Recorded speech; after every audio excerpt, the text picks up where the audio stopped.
Good evening, everyone. Hi, and welcome to day 117 of my public creative journal.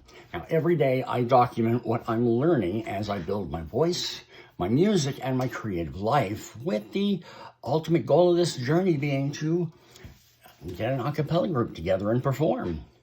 So today I want to fill you in on what the doorway to harmony has to do with my path learning music. Of course, before I go there, I need to make my new interruption of asking you to subscribe if you're enjoying this journey and have been traveling along for a few entries.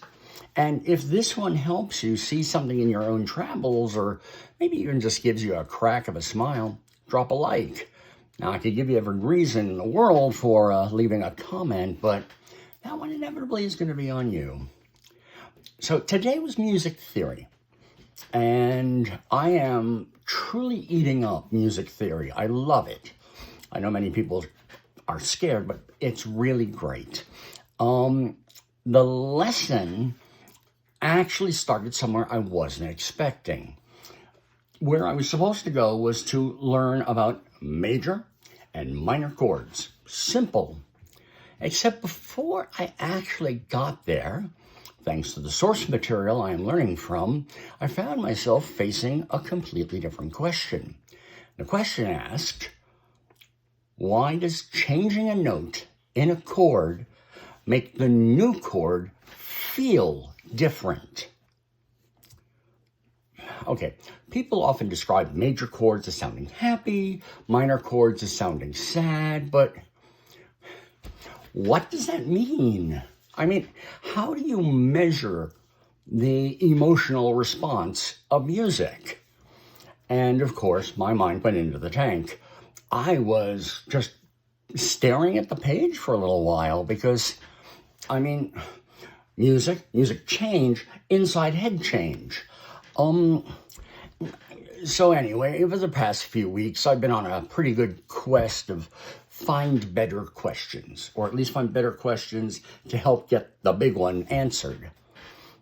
Granted, to find better questions, you need to have an idea of what you're trying to trim it down to. Okay. Music, feeling. I mentally made a diagram for chord, feeling. How do these two words even connect? Okay, so the first step, I'll go from chord to feeling, because that's what's going to change. The first step was obviously instrument. Instrument, create, chord. Can't make it any simpler than that, but again, we're just going to leave chord as this thing that an instrument can make and can make you emotional. So I thought about it, and I remember that, a chord is a whole bunch of intervals put together, and what an interval is basically two frequencies playing off each other. Frequencies, physics, check. Granted, there is nothing further from emotion than emotionless numbers in physics. Okay, I've got the first step. There are instrument makes waves of sound. Okay, so we have the frequencies. How do we get them into a person, and how do we get them to feelings? Well, that's easy. There's an ear. The ear basically translates frequencies into brain waves, biology, and even psychobiology, and that's scary places. So now I'm at the hard part. Mainly because this is stuff that science has been working on for at least a century, if not longer, I'm not sure. How do signals in the brain change into emotional reactions? Is there really a little squirmy part of the brain that has a black box that turns chords into emotional responses? And I thought about that, and I went, well, actually, yes, because a black box is just a thing that does stuff and you don't know how. So there's a black box in your brain, and somehow it takes one type of input into your brain and puts it out as a different time. Good so far. Okay, so now I'm trying to figure out the emotional response. And I have to say, this led me to an old high school, well, I'm smarter than you topic of discussion. And if you've heard this one, how do I know that what I see as red is what you see as red? Is it the same color? Is it different? And there really is no way of ever knowing that. But we can put labels on things.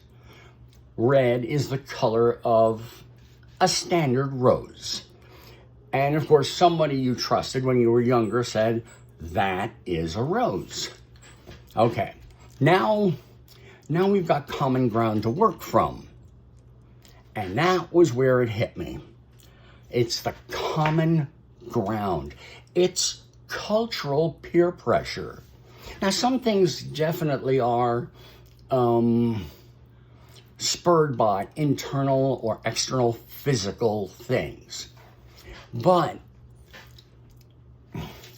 being insulted and getting angry about it isn't something that we have until we sort of acquire the connections to it.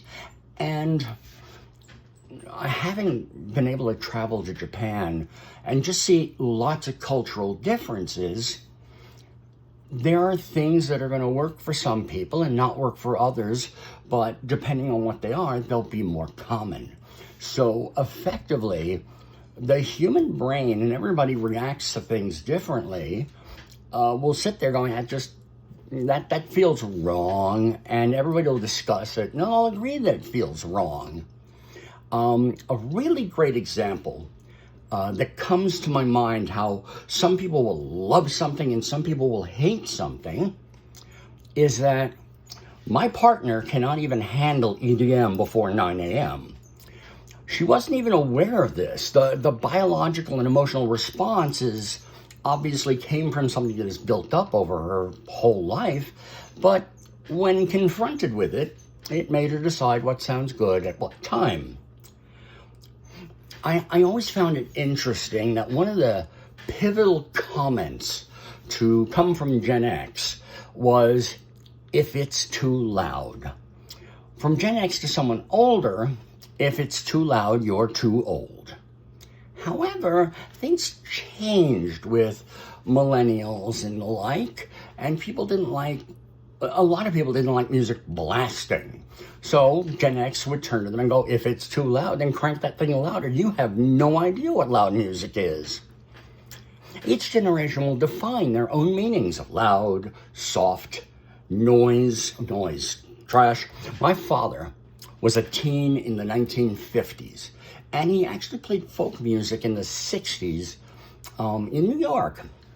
It was a banjo even.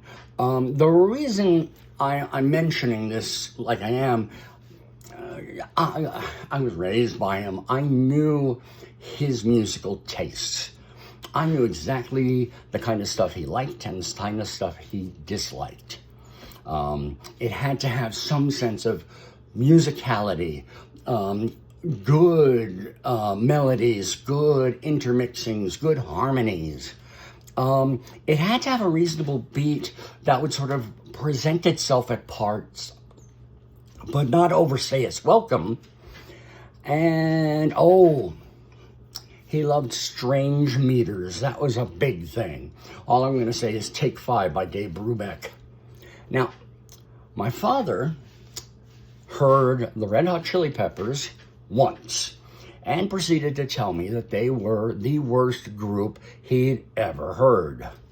And obviously this was decades before, okay, boomer. I know that's rude, I'm sorry. He had only heard the song Give It Away.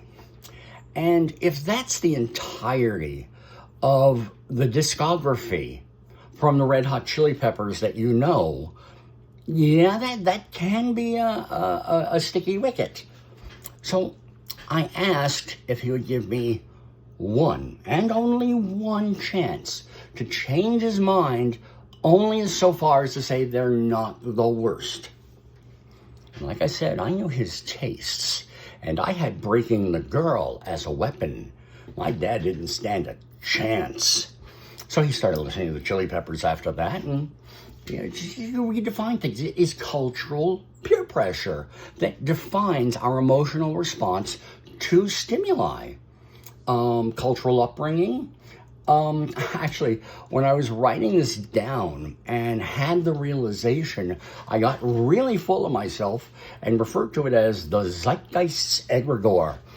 Yeah, you're going to want to look those two up because I have little words that nobody ever uses. Zugma's a good one too. So now, with all that going on, I had a lot cooking in my brain for major and minor chords. How can they be related? A C major chord, a C minor chord, and yet sound so differently? That was a better question. A major chord and a minor chord share a lot more than they differ. Only one note in the chord shifts a little. And yet, that one change completely alters the way we hear the chord because it completely orders how the frequencies layer, whether or not they mix cleanly or not. And it just fascinated me. I can get into the nitty-gritty of what I'm learning from chord structures, and if anybody wants that, I will gladly do a side episode. Just leave it in the comments. But I think the best answer to explain how this major versus minor change only one thing somewhere inside is to think of M&Ms and M&M peanuts. You've got an outer shell that really doesn't change and tells you, yep, this is an M&M. But once you swap what's inside and just the slightest change, people notice. Take a note of that one, New Coke. For those who don't know what I mean, you don't want to. So, the more I thought about it, the more interesting one observation became. And, okay, as you've probably noticed by now, once I let my mind wander, I pray that it will be back before dark when I put food in its dish.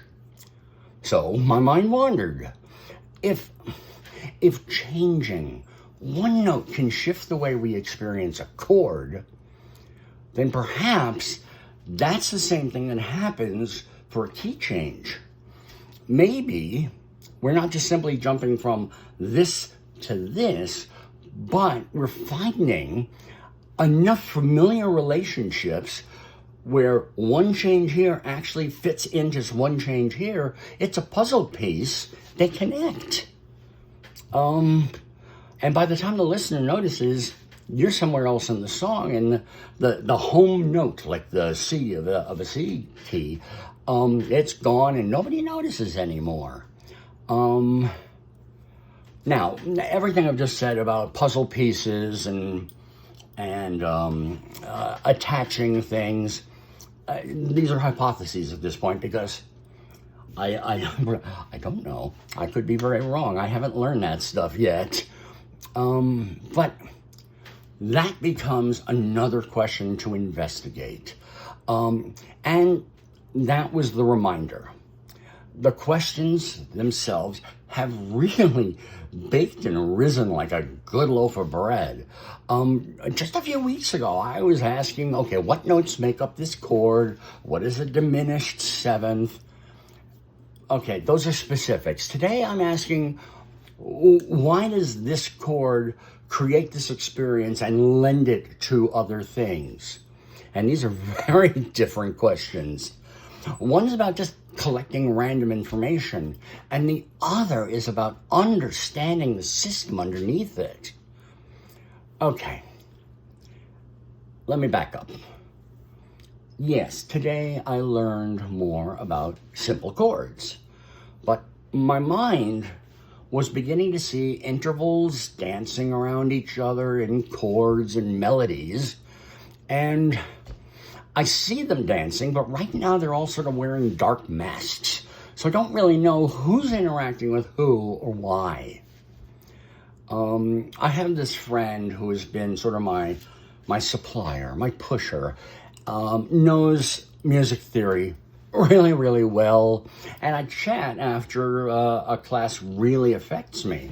And I told him about my thoughts and what I came up with. I told him about the question I'd been confronted with and how I broke that up. And their response to me, almost encouragingly, was, "You are definitely not ready for complex chords, key changes, and the like." But, and I remember that but, and I got hopeful. What you've learned with chords so far, coupled with some of the, frankly, impressive things you came up with today, you're not up to harmonies yet, but you are definitely headed directly toward the door to harmony. I asked, of course, if they meant something related to Stairway to Heaven, and of course, they responded to just take the damn compliment for what it is and not get full of myself.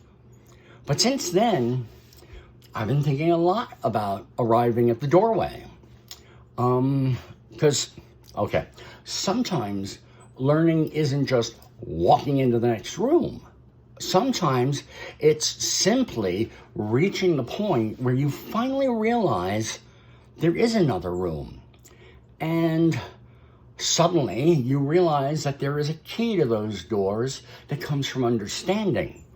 Yeah, you can't wait to discover what's on the other side of the door, but you begin to discover that you can't rush it. Once you have the understanding, it'll open itself at the right time for you.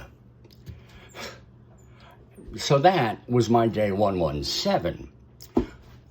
As always, thank you for spending part of your day with me.